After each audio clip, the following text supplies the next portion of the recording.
donde seguimos y seguimos hablando del reino de Dios. Y ese va a ser pues el tema ya a partir de ahora, ¿verdad? De alguna manera en Lucas, y realmente pasa más o menos en todos los evangelios, no tenemos totalmente una idea de qué es lo que va a ser el reino de Dios. Vemos que se introduce, vemos que se habla de esto y de alguna manera no es un tema nuevo en los tiempos de Jesús. Ya la gente empieza a hablar del reino de Dios porque los profetas, aún en el Antiguo Testamento en muchas ocasiones, habla de esto, pero no específicamente nos describe cómo va a ser el reino de Dios o cómo se ve ya en práctica. Se nos dicen algunas cosas, pero no se nos explica todo. Ahora, desgraciadamente, pues la respuesta de todos no va a ser pues la misma, ¿verdad? Cuando nosotros estamos viendo justamente esto que nosotros vemos ya aquí en lo que es el Evangelio, ¿verdad? De Lucas. Y me gustaría tal vez pues hablar justamente de cómo existen diferentes tipos de corazones, ¿verdad? Y los diferentes tipos de corazones que reciben un mensaje, ¿sale? Y en primer lugar, me gustaría hablar pues de las personas que sí fueron receptivos. Ya vimos algunos, entre ellos los discípulos, algunas personas que por ejemplo recibían a Jesús en sus casas, y estas eran personas que lo recibían bien. Pero desgraciadamente habían también corazones pues decadentes, de corazones que realmente no buscaban a Dios y no querían saber en absoluto nada de Él. Pero hoy vamos a hablar acerca de una malinterpretación que puede haber de algunas cosas y vamos a decir de por qué esto pasa, ¿no? Cuando yo digo la palabra banco, ¿ok? Digo la palabra banco, ¿tienes algo en tu mente? Ok, ¿quién pensó en algo que tiene que ver con dinero? ¿Quién pensó en algo que tiene que ver con en dónde te sientas? Y ahí se ven los corazones de las personas, ¿verdad? Los que pensaron en dinero, pues es lo que tienen ahí. Voy por otra peor, lana, ¿ok? Ok. Sinceramente, ¿quién pensó en el material? Ay, sí, ya, ¿verdad? ¿Y quién pensó en dinero? Sí, claro, pues, pero no, más espirituales, ¿verdad? Los que pensaron en el material, nada estaba pensando en otra cosa. Llave, esa no tiene nada, ¿verdad? Ok. Ahí me gustaría que me dijeran, ¿quién piensa en qué cuando digo yo llave? Llave en una casa, la llave de una casa. La del agua, ¿ok? Puede ser que vayamos pensando cada quien diferentes cosas, ¿no? Y todos tenemos pues diferentes ideas en mente. Y creo que nuestra respuesta al escuchar una palabra puede ser diferente precisamente por esto. ¿Qué estamos pensando en este momento, verdad? Ya vimos ahí los que están pensando nada más en lana y dinero, pero bueno, eso ya es su problema, ¿verdad? Ahora, volviendo a nuestra historia, ya que en este punto hemos encontrado con personas receptivas y no receptivas, hemos de decir que todos han escuchado exactamente las mismas palabras y han visto los mismos milagros. Y sin embargo, así como nosotros, que pensamos en diferentes cosas al mencionar diferentes palabras, pues ellos también han tenido diferentes ideas, ¿verdad? Con lo que han escuchado. Y en el caso que vamos a ver el día de hoy, no va a ser un contexto diferente o una idea diferente, sino diferente tipo de corazones que reciben el mismo mensaje, ven los mismos milagros, muestran diferentes características, pero aún así la respuesta en este caso vamos a ver que puede llegar a ser negativa. Entonces vamos a ver el día de hoy 3 respuestas del corazón que escucha la palabra de Dios y ve su obra, pero sin embargo demuestra diferentes cosas. Y en primer lugar, yo aquí he encontrado dureza. ¿Ok? Vamos a leer los versículos del 14 al 20, ¿sale? Y después vamos a continuar. Si tienen una Reina Valera van a ver que la división está un poquito diferente, pero yo creo que va un poquito como yo se los voy a expresar. Entonces a ellos les pido un poco de paciencia y que puedan tal vez abrirse un poco sus mentes, ¿no? Para ver cómo podemos ver esta historia. 14 al 20 de Lucas 11, dice así: estaba Jesús echando fuera un demonio que era mudo, y aconteció que salido el demonio, el mudo habló y la gente se maravilló. Una característica que vamos a ver es que ya se está haciendo más público este ministerio de Jesús. Pero algunos de ellos decían: por Belcebú o Baal-Zabú, el señor de las moscas, ahí algo extraño, príncipe de los demonios, echa fuera los demonios. Otros para tentarle le pedían señal del cielo, mas él, conociendo los pensamientos de ellos, les dijo: todo reino dividido contra sí mismo es asolado, y una casa dividida contra sí misma cae. Y si también Satanás está dividido contra sí mismo, ¿cómo permanecerá su reino? Ya que decís: por Belcebú echo yo fuera demonios. Pues si yo echo fuera demonios, los demonios por Belcebú, vuestros hijos, ¿por quién los echan? Por tanto, ellos serán vuestros jueces. Y vamos a ver que esto se repite también, esto de jueces, ¿qué tiene que ver? Mas por el dedo de Dios yo echo fuera a los demonios, ciertamente el reino de Dios ha llegado a vosotros. Perdón, mas si por el dedo de Dios yo echo fuera demonios, el reino ha llegado a vosotros. Y esta primera parte pues es realmente triste, pero cierta. Recordemos que Jesús está dedicándose ahora a mostrar su reino en la mayoría de casos, ya que totalmente es explícito, ¿verdad? Ya no estamos hablando de ciertas descripciones, sino que ya se está de alguna manera ejecutando el reino de Dios. Y todo esto apunta precisamente a lo que decimos, expresar lo que es el reino de Dios. Sin embargo, hay personas que aún viéndolo, no lo veían, no reconocían esto. Y hay algo que me llama la atención, posterior a que nadie podía hacer lo que él estaba haciendo en este momento, forzosamente tendría que estarse haciendo por Dios, y sin embargo en el 15 y 16 que dice, por Belcebú, príncipe de los demonios, él se está echando fuera demonios. Ahora, si no esto, ¿qué señal del cielo podían estar pidiendo? Dice acá que otros para tentarle pedían señal del cielo, y yo me pongo a pensar, esta era la señal del cielo, un hombre que estaba sacando demonios, y sin embargo ellos eran tan ciegos que estaban pidiendo lo que estaban viendo. No sé si me explico, es algo terrible. Y después procede a explicarles, si existe un reino de estos demonios, no van a atentar contra sus propios propósitos, ¿ok? No se van a meter autogol, por decirlo de otra manera, como que no tiene sentido lo que están diciendo en este momento. No sería lógico que alguien que opera con poder de demonios opere en contra de los demonios. ¿Sí me explico con esto? Están del mismo equipo y es prácticamente lo que les está explicando aquí Jesús. Les está diciendo, si sus hijos, otros judíos, posiblemente también lo que decía acá, echan fuera demonios, no lo pueden hacer para favorecer el reino de los demonios, sino que lo tienen que hacer por el dedo de Dios. Él mismo dice, si por el dedo de Dios, ahí pensé en el himno nacional, no me había venido esto en mente, si por el dedo de Dios estos hombres hacían esto, ¿cuánto más lo estaba haciendo Jesús? Y algo más, precisamente esto que hace Jesús, en el reino de Dios se muestra como algo que ya ha llegado a ellos. Él les está diciendo, ustedes piden señal del cielo, pero yo les estoy diciendo que esto que estoy haciendo significa que el reino de Dios ya ha llegado a ustedes. Y claramente significa esto. Pero hay un problema, y un problema grande, hermanos, que creo que nos pasa a muchos de nosotros. Así como algunos escuchan lo que escuchan, también muchos vemos lo que queremos ver. Hay una cosa universal, ¿verdad? En todo el mundo, una imagen que ustedes tienen que reconocer. ¿Qué es esto que está por acá? ¿Un semáforo en qué? Y así como les pregunté hace rato, ¿qué significa amarillo? Precaución, ok.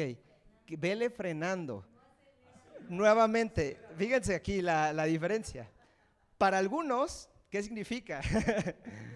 Acelera. Córrele que llegamos tarde, significa todavía paso, ¿no? Ahora, es curioso porque ¿quién sinceramente puede decir, para mí significa frena totalmente, todas las veces? ¿Quién puede decir, para mí significa acelera? Nadie, ¿verdad? Aquí todos son buenos, nadie piensa en lana, aquí no hay pecado, pero bueno, vamos a imaginar que en algún momento de nuestras vidas nos ha pasado que vemos un amarillo y decimos, híjole, aquí es justamente donde le tengo que entrar, porque si no, no llego, ¿verdad? Y calculo, ya me sé a veces ¿quién se sabe así, por ejemplo, los segundos de los semáforos, de algunos semáforos? Sí, algunos se lo saben, ya se lo saben, ¿verdad? Dicen, no, este es de 1 minuto, córrele, que si no, me atraso 1 minuto. Bueno, el semáforo es una señal que claramente dice algo y no hay ninguna ley que diga, bueno, el semáforo depende, si vas tarde 1 minuto, métele cuando veas el amarillo, ¿verdad? ¿Qué dice la ley? Desacelera, frena prácticamente, no ve frenando cuando veas el amarillo, es una advertencia. Y eso es precisamente lo que significa. Pero muchas veces para nosotros, dependiendo de si voy tarde o si voy con tiempo o si sí paso o digo no, la verdad no paso, voy a chocar, significa diferentes cosas. A veces significa frena, a veces significa acelérale más. Pero la realidad es que la señal del amarillo fue hecha con un propósito claro y no era algo que era modificable en realidad, ¿verdad? Nosotros como mexicanos lo modificamos. Y ya si no queremos ver lo que es evidente, pues ya es nuestro problema. Ahora, en el caso de Jesús, esta señal igualmente tenía un propósito totalmente claro, ¿ok? Así como el semáforo señalaba algo, también lo mismo hace la palabra de Dios en muchos momentos. Un pasaje importante que yo tengo acá es Daniel, ¿no? Daniel es un libro que parece un poco difícil, pero si uno entiende un poquito el contexto del Antiguo Testamento, no resulta tan difícil. Y en un momento se hablan de bestias, ¿verdad? Se habla, por ejemplo, de una estatua que se recuerdan del sueño de Nabucodonosor en el capítulo 2 y van siendo diferentes reinos. Después en el 7 se vuelven estas bestias, ¿verdad? Y estas bestias eran reinos influenciados por poderes malignos, más o menos así como este que está influyendo este hombre. Y vamos a ver cuál es el resultado. Esta es una profecía también mesiánica, Daniel 7 del 13 al 14. Yo tenía mis pasajes acá, pero se me borraron. ¿Quién me puede ayudar a leer Daniel 7 del 13 al 14?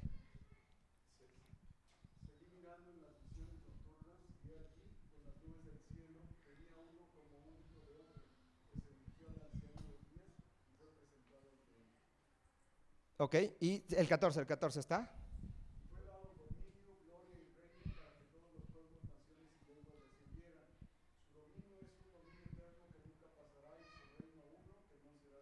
¿Quién es este hijo del hombre? Jesús. ¿Y sobre qué está? Sobre todo dominio, sobre todo reino, incluso sobre estos demonios. ¿Me explico? Ya que como hemos citado también en otras ocasiones, ¿qué vino a hacer Jesús? Según Isaías 61:1, él lo cita también. ¿Quién me puede ayudar a leer? Perdón. ¿O quién me puede ayudar a buscarlo en sus Biblias, por favor? Sí. Ok.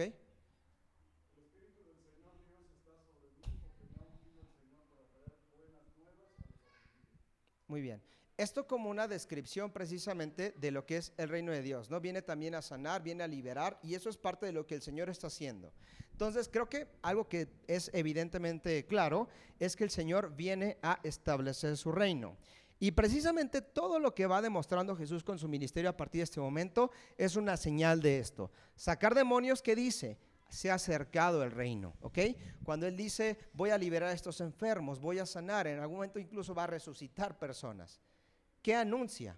Anuncia, el reino ha estado acá. Y quiero que vean esto. Esto es como una forma pequeña de expresar algo muy grande. Nosotros creemos que en algún momento Dios va a restaurar absolutamente todo lo que está acá. Va a haber cielos nuevos y tierras nuevas. Todo lo que hoy es feo, es doloroso, Dios lo va a restaurar. Entonces, estas son como pequeñas señales de lo que representa el reino, ¿ok? El restaurar la salud de alguien es un pequeño vistazo, si lo queremos decir así, de lo que un día va a pasar a nivel cósmico, la restauración de todas las cosas. Y esto es el reino de Dios. Pero como ya hemos dicho, hay personas que viendo no ven. Y como coloquialmente se dice, no hay peor ciego que el que no quiere ver, que el que ni siquiera desea recuperar su vista. Ahora, hermanos, creo que cada uno de nosotros se ha topado con algo así. Personas que viendo la creación, que deberían con esto ver al Creador, tampoco lo ven, ¿no? Ven todas las cosas que existen y dicen, esto tiene que haber sido diseñado por alguien. Pero no, yo creo que, no sé, que incluso, perdónenme, soy bien nerd, ¿no? Pero termodinámicamente es imposible, ¿verdad? Que exista orden. Y de alguna manera el orden surgió de la nada, y la vida, que además la vida siempre va en contra de la entropía. Estas cosas que de repente son increíbles para mí, pero yo no veo a Dios en ellas. ¿Conocen personas así? Pero también es algo que pasa, que viendo el obrar de Dios en la vida de una persona, parece que tampoco lo ven. No sé si de repente has visto una persona ser sanada, una familia ser restaurada, y que aún así como que Dios ocupa un segundo lugar en esas vidas, ¿sí?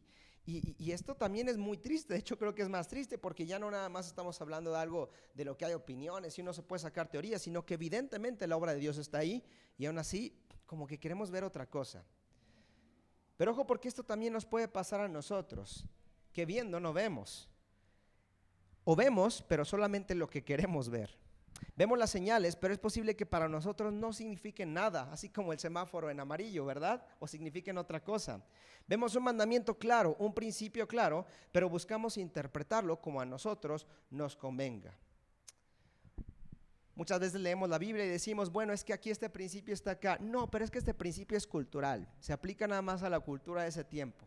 Bueno, y este otro que está muy claro y que está desde el Antiguo Testamento y sigue en el Nuevo Testamento, no, es que este está hablando de otra cosa, y modificamos a veces las Escrituras para que diga lo que nosotros queremos entender.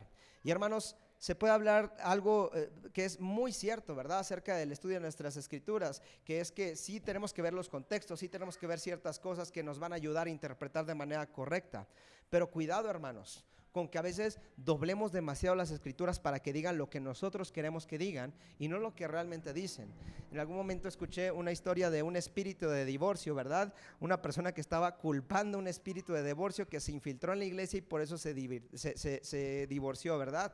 Algo terrible, ¿verdad? El divorcio, sí, claro, pueden haber espíritus, pueden haber ciertas cosas inmundas, ¿verdad? Que vayan llevando a las personas a hacer algo así. Pero seguimos siendo culpables y no podemos echarle la culpa a estos factores externos, ¿verdad? De esa manera. Porque además la consecuencia de esto, hermanos, puede ser algo peor. Puede ser que en medio de una ceguera voluntaria que no queramos ver, lleguemos a un deterioro espiritual que incluso, personalmente creo que sí puede llegar a ser irreversible. Ahora, mucha atención, porque vamos a seguir leyendo. Les pido que vayan abriendo Lucas y este siguiente pasaje va a tener dos movimientos, pero el mensaje va a ser como el conjunto de ambas cosas que vamos a ver acá, ¿sale? Entonces vamos a ver el versículo del 21 al 26, ¿ok? Esto está conectado con lo que acabamos de ver. Dice así: cuando el hombre fuerte, armado, guarda su palacio, en paz está lo que posee. Pero cuando viene otro más fuerte que él y le vence, le quita todas sus armas en que confiaba y reparte el botín. El que no es conmigo, contra mí es, y el que conmigo no recoge, desparrama. ¿Okay? Cuando el espíritu inmundo sale del hombre, anda por lugares secos buscando reposo y no hallándolo dice: volveré a mi casa de donde salí, y cuando llega la halla barrida y adornada, entonces va y toma otros 7 espíritus peores que él, y entrados moran allí, y el postrer estado de aquel hombre viene a ser peor que el primero. ¿Ok? Entonces, en primer lugar vamos a ver el primer movimiento, la primera como historia de esto que estamos viendo, es un hombre fuerte, ¿verdad? ¿Quién piensa que es este hombre fuerte? El primero. Un demonio. Pero después llega un hombre más fuerte que tiene incluso dominio, ¿verdad? Sobre este demonio. ¿Quién es? Y es la historia, ¿verdad? Que acabamos de leer, ¿no? Cuando él, y de hecho creo que es la historia de cada vez que él va, pues, haciendo esto en contra de algunos demonios. Pero vamos a pensar en este demonio. El demonio tiene poder y dominio sobre alguien, ¿verdad? ¿Quién es más poderoso? Y tal vez los que saben un poquito más de esto, ¿verdad? ¿Los demonios o los hombres? Los demonios, ¿verdad? Y los ángeles de Dios, algunos enviados, vamos a decir, los buenos o los demonios, están parejos de alguna manera, ¿no? Y bueno, no quiero hablar de angelología y qué grados tienen estos, porque la verdad tampoco lo entiendo mucho, pero bueno, existen estas cosas. Pero vamos a decirlo algo: si un demonio muy poderoso está cómodo dentro de una persona, ¿qué es lo que lo puede sacar? Alguien que sea más fuerte que este demonio. ¿Sí me explico con esto? ¿Ok? Entonces, mientras él esté cómodo, mientras no haya otro mayor que él, nada lo amenaza y él está cómodo donde está, ¿sí? Y dice al final: quien no está de su lado está contra él. Vamos a ver el segundo movimiento de esta misma historia. En la segunda parte vamos a tener un espíritu inmundo que dice que sale del hombre y anda por lugares secos buscando reposo, pero no lo encuentra. Entonces decide pues regresar a casa. Ahora, aquí es donde va a haber un cambio un poquito inesperado. Lo que se esperaría es que en esta casa, ¿ok?, de tal vez un demonio reinando que en algún momento ya salió de este hombre, ¿cómo queda la casa? Queda vacía, ¿verdad? Y si queda vacía, pues entonces queda porque Jesús ya sacó ese demonio. No sé si me explico, es lo que más o menos se está describiendo acá. Se sacó al demonio de la casa, ¿ok?, de este hombre que estaba en este momento. Pero resulta que este demonio, después de merodear lugares secos, decide decir: bueno, es que ya me cansé de estar en estos lugares, voy a regresarme a mi casa. Y llega a su casa. ¿Y cuál es esa característica de esa casa? Barrida y adornada, ¿no? Y eso es algo como extraño, porque es algo bueno, ¿verdad? Nosotros barrer nuestra casa y adornarla. Pero ¿qué significa en esta historia? Significa que no hay nadie presente ahí para proteger esa casa, ¿ok? La casa está en óptimas condiciones para ser robada, ¿no? Así como si tú de repente dejaras justamente la llave de tu casa o dejaras todo, no sé, todo expuesto para que alguien se pueda meter y habitar ahí. Y no solamente eso, sino que dice que además van a traer otros 7 demonios o espíritus peores que él, y entrados van a morir ahí y van a estar pues de esta manera, ¿ok? ¿Sí me explico con esto? Lo que se está expresando tal vez no es que no barran sus casas, hermanos, por favor barran sus casas, es algo bueno. Pero lo que se está diciendo es que no basta con sacar lo que es malo, sino que tiene que haber algo ahí. Tiene que haber alguien más fuerte que protege esta casa, ¿sí? A mí me gusta, no me gusta, pero es algo parte de, ¿no? ¿Quién alguna vez ha tenido problemas con estos seres maravillosos que son creación de Dios? Entonces deben de ser buenos para la creación, no podemos decir otra cosa. Aquí nadie ha batallado con eso tampoco, porque yo sé que aquí nadie piensa en dinero, todos son santos, y tampoco nadie ha batallado con cucarachas. Pero yo sí he batallado con cucarachas, especialmente la segunda casa en la que me mudé a Morelia. Era una casa muy, muy, muy pequeña, muy calurosa y aparte cerca de un río, ¿no? Y un río además no muy limpio. Entonces imagínense lo que me pasaba con las cucarachas, ¿no? Y ahí mi esposa se acordará, no sé si le daría pena si ella estuviera acá, pero pues era muy difícil estar batallando con estos pequeños seres porque uno limpiaba y limpiaba y limpiaba y limpiaba y nada más no dejaban de venir, ¿no? Y yo encontraba de repente limpiamos así con cloro absolutamente todos los lugares. Un día van a ver mis pantalones, ya no me los traigo los domingos, pero muchos están llenos de cloro porque con eso limpiábamos mucho y muchos se me mancharon, ¿no? Pero limpiábamos de verdad sobremanera absolutamente todo. Una vez, por ejemplo, los platos limpios, los sacamos todos, restregamos todos, hicimos todo. ¿Y qué creen que pasaba? Volvían las cochinas cucarachas, ¿no? Y uno decía, pero ¿cómo, no? Y me imagino yo estas cucarachas, que además cada una de ellas traía otros 7 amigos y parecía que se multiplicaban, ¿no? Y era una obsesión terrible, ¿verdad? Procuramos y no lo hagan, hermanos, no dejen platos sucios, pero de verdad era religioso como cada plato que usábamos lo limpiábamos y aún así nos llegaban las cucarachas. Pero no quiero hacer tanta promoción, conocimos un producto magnífico, ¿no? Y se los voy a describir porque la verdad está un poquito asqueroso, pero es una maravilla. ¿Lo conocen? ¿No? Por no mencionar marcas, pero bueno. Este es un como veneno que es muy interesante, ¿no? Uno pone nada más unas gotitas en diferentes lugares y no sé que tengan sabor a chocolate o lo que sea, no lo probamos, pero las cucarachas llegan y lo empiezan a consumir ese producto. Y se regresan y siguen vivas por un rato, pero es sumamente venenoso. Entonces, llegan al lugar en donde lo encontraron, se van y se mueren en algún lado donde sea que sea el nido, ¿no? La verdad, por ejemplo, nunca a veces uno encuentra el nido, muchas veces no está dentro de la casa, está en otro lugar, pero ya saben a dónde entrar por comida. Entonces, pues uno hace eso. En nuestra segunda casa, en tercera casa más bien que tuvimos, bueno, no tuvimos, que rentamos ahí en Morelia, pues hicimos algo de cajón. Llegamos y también estaba muy, muy infestada de cucarachas. Entonces lo que hicimos fue, unas semanas antes, creo que un mes antes, fuimos y empezamos a poner el ch en todos lados. Entonces, ¿qué pasa? Las cucarachas lo consumen y después van y se mueren. Y estos seres tan preciosos de la creación de Dios suelen ser caníbales también. Entonces encuentran un cadáver de otra cucaracha y se comen también el cadáver. Qué lindo, ¿verdad? Todo esto que les estoy contando. ¿Y qué pasa cuando se comen el cadáver de esta cucaracha?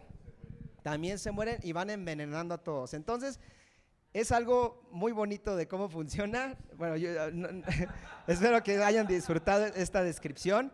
Pero ¿qué creen que pasó en nuestra segunda casa? 0 cucarachas, ¿sí? Y a mí me gusta explicarlo de esta manera, ¿ok? ¿Qué se necesitaba para deshacerme las cucarachas?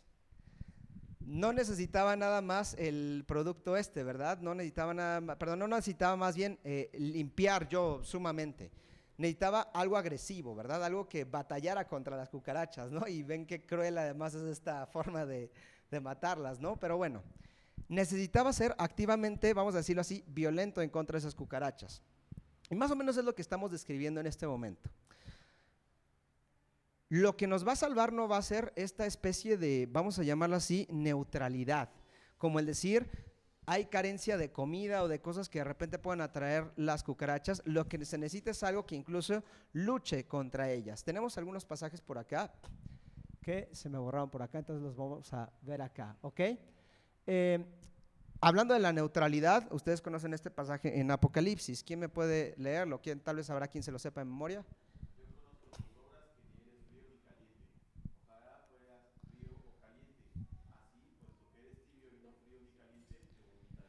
Y con esto nos queda claro que la neutralidad realmente no es una opción tan buena, ¿verdad? Vamos a ver otro pasaje, pero me gustaría también introducir otro concepto que tal vez ustedes conocen. ¿Saben cómo se dice paz en hebreo? Claro, todos se la saben, ¿verdad? Buenísimos. Acá todos de verdad es que… pero bueno, esta palabra de shalom significa paz, Pero para nosotros muchas veces paz significa neutralidad, ¿no? Significa yo no tengo problemas con nadie, ¿no? Yo de alguna manera me llevo bien con este, me llevo bien con este otro, estoy en paz con todos. Pero eso no es exactamente la paz. Uno pensaría, por ejemplo, en una pareja, en unos esposos que no se hablan, los que están casados. Cuando los esposos no se hablan, ¿hay paz? Hay paz nada más, ¿verdad? Pero no significa paz. Neutralidad no es paz. Ahorita, no sé, hay países, dos poderosos, uno de Europa, Asia y otro de América, que son muy poderosos y no se están atacando directamente en este momento. ¿Hay paz entre ellos? Hay hasta guerras frías, ¿sí? O la ley del hielo, que también es una forma de hacer guerra. Entonces, la paz no significa esto. Pero fíjense que shalom es una palabra bien interesante porque lo que implica no es nada más paz, sino que es algo que está completo. Si, por ejemplo, yo hablara de un ladrillo, de una construcción, es algo que no tiene grietas, ¿sí? No es algo en lo que es ausente tal vez el conflicto, sino que no nada más es ausente, sino que todo está completo y restaurado. O sea, es la pareja que sí se habla y que aparte se están llevando bien, ¿sí? Como todas las que están acá, porque aquí nadie peca. Muy bien. Vemos otro pasaje, me parece que es uno de Romanos, ¿no? No, Jeremías, ¿ok? Hablando de cómo entonces se debe buscar a Dios. Entonces me invocaréis y vendréis y oraréis a mí y yo oiré y me buscaréis y hallaréis porque me buscaréis de todo vuestro corazón. Una forma no neutral de buscar a Dios. Y tenemos otro, Romanos 12:8. Si es posible, en cuanto dependa de vosotros, estad en paz con todos los hombres. Entonces, cuando nosotros leemos este pasaje, estamos pensando en neutralidad, en simplemente no tener conflicto. Estamos hablando de restaurar absolutamente todo lo que sea restaurable, de modo que nosotros tengamos una buena relación.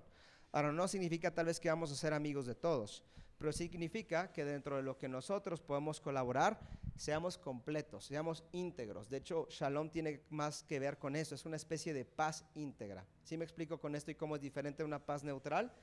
Y es lo que estamos viendo acá. La paz neutral no va a ser suficiente para sacar a los demonios. Esta limpieza de sacar todo lo que es malo no es suficiente.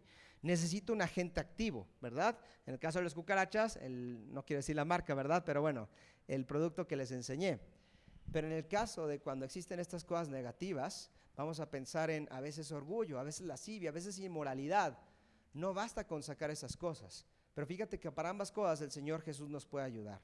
Para esto, pero también para ponerse como una especie de agente, no una especie de, como el agente, vamos a decirlo así, que puede combatir todas estas cosas. ¿Se entiende entonces esto? Ok, vamos a la siguiente. Vamos a ver lo que sería entonces la dicha. Ya hablamos de cosas muy, muy feas, ¿verdad? Ya hablamos de cómo pues existen pues estas cosas que de repente empiezan a deteriorar un corazón de modo que en algún momento ya queda totalmente mal, ¿verdad? Y corrupto y a veces ya no podemos ver lo que sea. Pero entonces, ¿cómo se ve lo contrario? ¿Cómo se ve cuando una persona realmente puede decir, yo tengo dicha en mi corazón, puedo tener felicidad en mi corazón, estoy completo, tengo shalom? Vamos a verlo. Y tiene que ver con lo que continuamos viendo acá. Versículo 27. Mientras él decía estas cosas, Lucas 11, una mujer de entre la multitud levantó la voz y le dijo, bienaventurado el vientre que te trajo y los senos que mamaste. Y él dijo, antes bienaventurados los que oyen la palabra de Dios y la guardan. Y apiñándose las multitudes comenzó a decir, esta generación es mala, demanda señal, pero señal no le será dada, sino la de Jonás. Porque así como Jonás fue señal para los ninivitas, también lo será el Hijo del Hombre a esta generación. Ojo con este concepto, nuevamente se introduce esta parte de juez o juicio. La reina del sur se levantará en el juicio con los hombres de esta generación y los condenará, porque ella vino de los fines de la tierra para oír la sabiduría de Salomón. ¿Entienden esta referencia? ¿Sí? Muy bien. Y he aquí que más que Salomón en este lugar. Y los hombres de Nínive se levantarán en juicio con esta generación y la condenarán porque la predicación de Jonás se arrepintieron y he aquí más que Jonás hay en este lugar. Entonces voy a explicar esto. Nuevamente son como una especie de dos movimientos. En el primer movimiento vemos a una mujer que está diciendo, pues bienaventurado, ¿verdad? Tu madre, bienaventurada los senos que mamaste, quien te trajo al mundo. Y esto de alguna manera tiene que ver con algo importante, y es el celo judío que hemos hablado mucho en este momento, que de alguna manera también Jesús empieza como incluso a deconstruir, y después Pablo lo termina derrotando, ¿verdad? No debe haber un celo por ser judío. El Señor no escoge a los judíos porque sean más especiales, ni porque sean más inteligentes, sino porque les quiere dar un propósito. Al pueblo más pequeño les quiere dar un propósito que es increíblemente importante, que es tener a Jesús.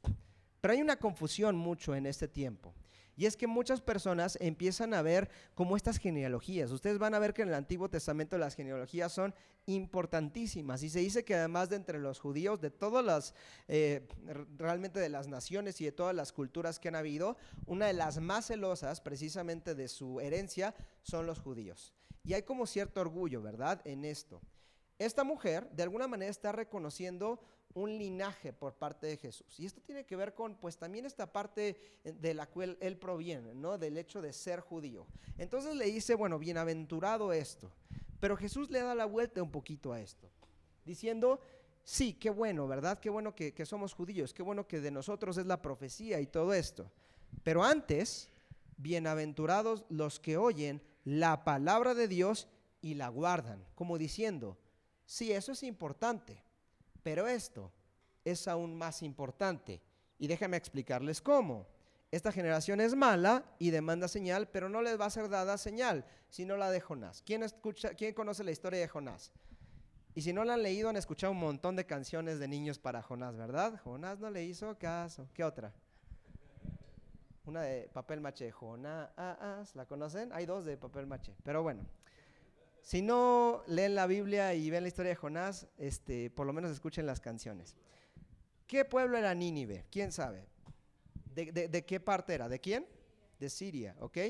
Era parte de los babilonios, ¿verdad? Era de hecho lo que se considera en algún momento la capital de Babilonia, que ellos gobernaron sobre Siria y tenían esta ciudad.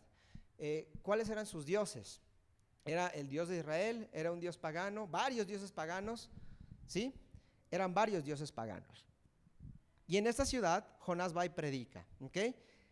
Y eso es interesante porque las canciones de niños generalmente apuntan a es que Jonás no obedeció la palabra de Dios. Por eso hay que obedecer a la palabra de Dios, claro. Pero no es que Jonás tenía flojera, ¿verdad? No es que Jonás de repente quería hacer otra cosa. ¿Por qué no quiere irles a predicar? ¿Por miedo? Yo no creo que incluso por miedo, por lo que se ve al final.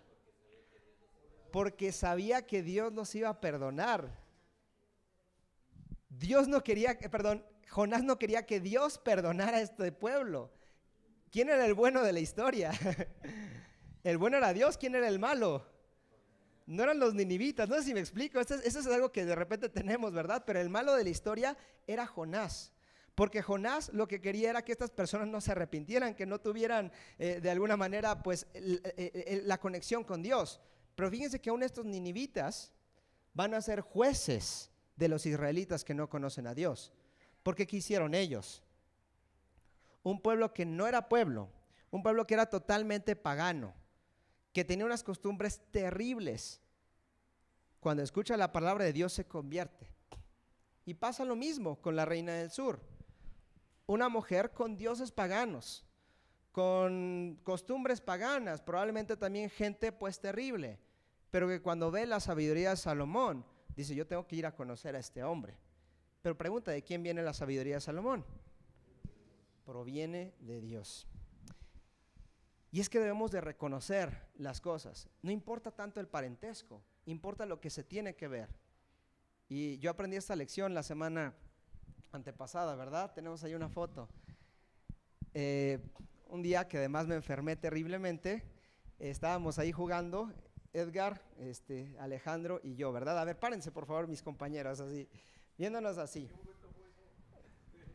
Un día que estuvimos allá, viéndonos a los tres, ¿quién dirían que juega mejor fútbol? A ver, yo sí quiero escuchar aquí a los que no los conocen, los que no saben. El Inge conoce ahí al Edgar, pero no nos conoce a los demás. ¿Quién jugaría mejor de los tres? Mi papá no puede hablar, ¿verdad? No habla, pero ¿cómo juega? Él juega también, ¿verdad? Ya nos lo demostró en la de matrimonios, que también están muy invitados. ¿Quién dirían? ¿Quién dirías? ¿Me puedes decir tu nombre?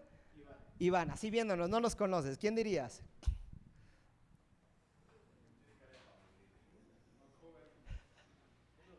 ¿Él?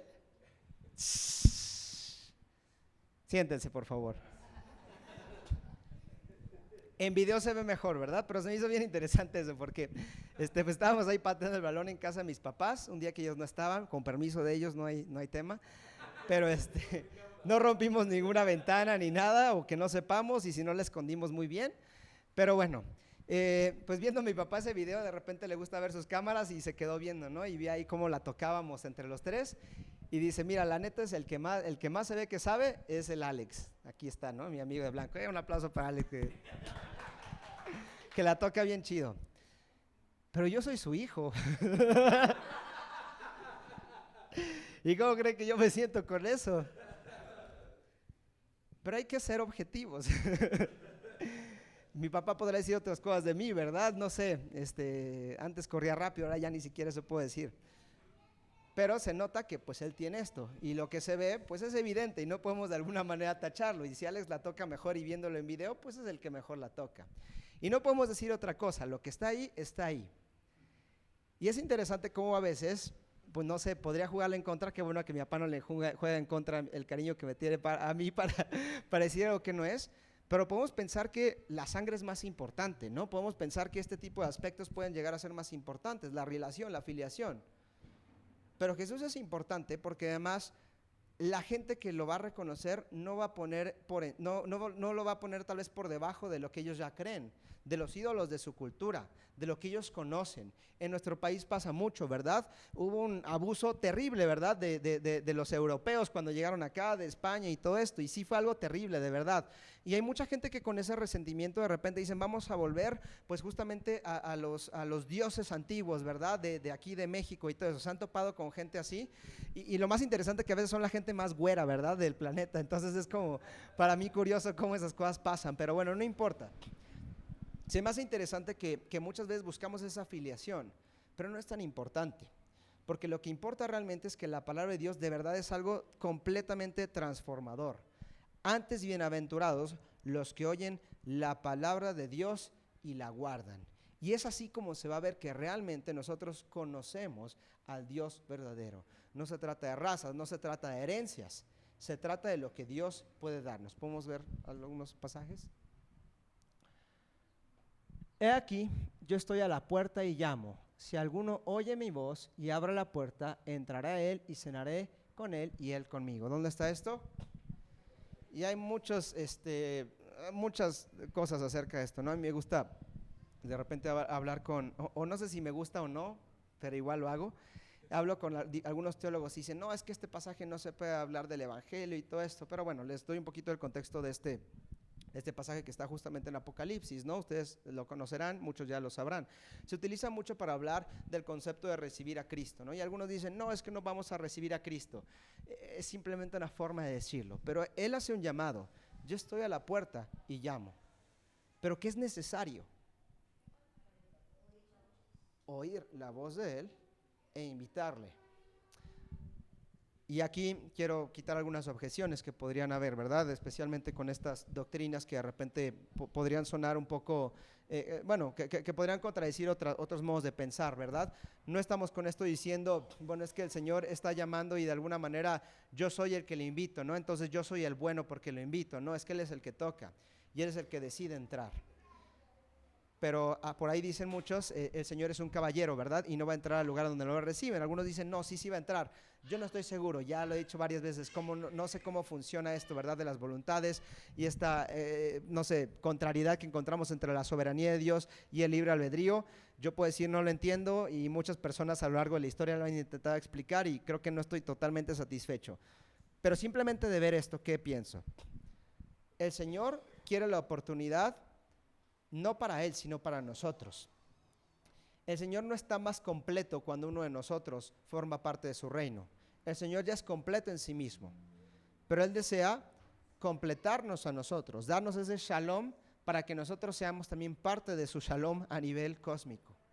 El Señor tiene todas las cosas en orden, y hablamos mucho de esta cuestión de juicio. Ya lo mencionamos que en el libro de Job se define muy bien el juicio. El juicio no se trata nada más de las interacciones humanas, sino de un gobernar de absolutamente todo lo que existe, y Dios está en el control de él. Y Él nos invita a participar de esta paz. Yo no estoy seguro si esta reina del sur realmente creyó en el Señor y creyó en el Mesías que iba a venir. No sé si los ninivitas lo hicieron, personalmente creo que sí, porque dice que se arrepintieron, ¿verdad? Y el Señor los perdonó. Para mí creo que por ahí va. Y la justicia de estos era mayor que de los que eran de la herencia, los que más sabían. Y este es precisamente, hermanos, el mensaje del día de hoy. Bienaventurado el que oye la palabra de Dios y la guarda. El que está conmigo, que no es conmigo, el que tal vez dice estoy en paz, soy neutro, medio me interesan las cosas de Dios, o más bien no me interesan, pero tampoco me desinteresan, no creo en Dios, pero sí creo, soy agnóstico, el que se queda en esa tibieza, dice contra mí es. Y el que conmigo no recoge, desparrama. ¿Sabes cuál es la invitación de nuestro Señor el día de hoy? La invitación de nuestro Señor el día de hoy no es a quedarnos tal vez en esa paz neutra que nosotros podríamos pensar. No se trata de tal vez escuchar la palabra de Dios, o vaya a decirlo así, oír la palabra de Dios, pero no hacer nada con esto. El Señor nos invita a ir a la acción. Y un corazón que se va endureciendo, un corazón que, como era el título en un principio, es totalmente decadente. No decae porque en algún momento es malvado. Decae porque no hay nadie en su casa que lo guarde. Muchas personas, de verdad, muchas personas que yo conozco dicen es que yo pues soy buena persona, ¿no? No le hago nada a nadie, no daño a nadie, simplemente yo en mis cosas y otras personas en sus cosas.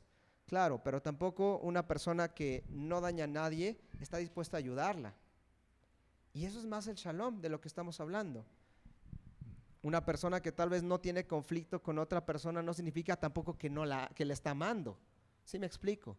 Y el Señor nos llama a quedarnos así. Nos llama a buscar un estándar mayor que es el único que Él pudo cumplir. ¿Y qué hizo Jesús? Precisamente esto. En la Biblia se habla de que Dios vino a la tierra con un propósito. Él nos enseña todas estas cosas que estamos aprendiendo, pero en realidad Él vino a traer el reino. Y el reino que Él vino a traer, lo vino a traer como un cordero que fue enviado al matadero.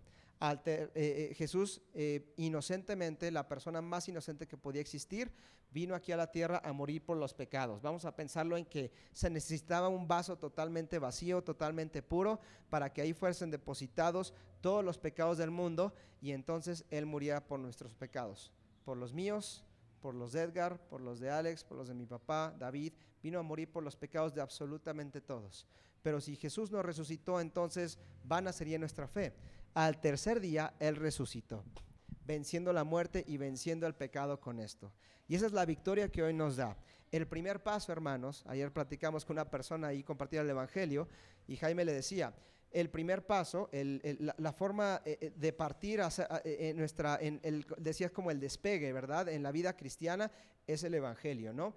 El poder recibir a Cristo, es el primer paso. Y a partir de ahí hay muchas cosas que podemos, no lograr nosotros, ¿verdad? El Señor las puede lograr en nosotros. Pero es ahí donde empieza, en un corazón obediente, un corazón que escucha, pero realmente lleva a la acción. Un corazón que no dice, bueno, me quedo en la neutralidad, sino dice, quiero que tú vengas, Señor, conmigo, y quiero que tú protejas este corazón de absolutamente todo lo que hay. Y si es una realidad que tal vez hoy no es realidad en tu vida, esta es una buena oportunidad para adoptarla. Si es una realidad en tu vida, tal vez es una buena oportunidad para que lo sigas haciendo, para que sigas perseverando en esto. Pero de igual manera yo les voy a pedir que me acompañen haciendo una oración y que en esto pues justamente entendamos. El Señor quiere transformarnos, el Señor quiere hacer grandes cosas con nosotros. Nuestra labor, permitámosle hacerlo, permitámosle activamente hacerlo.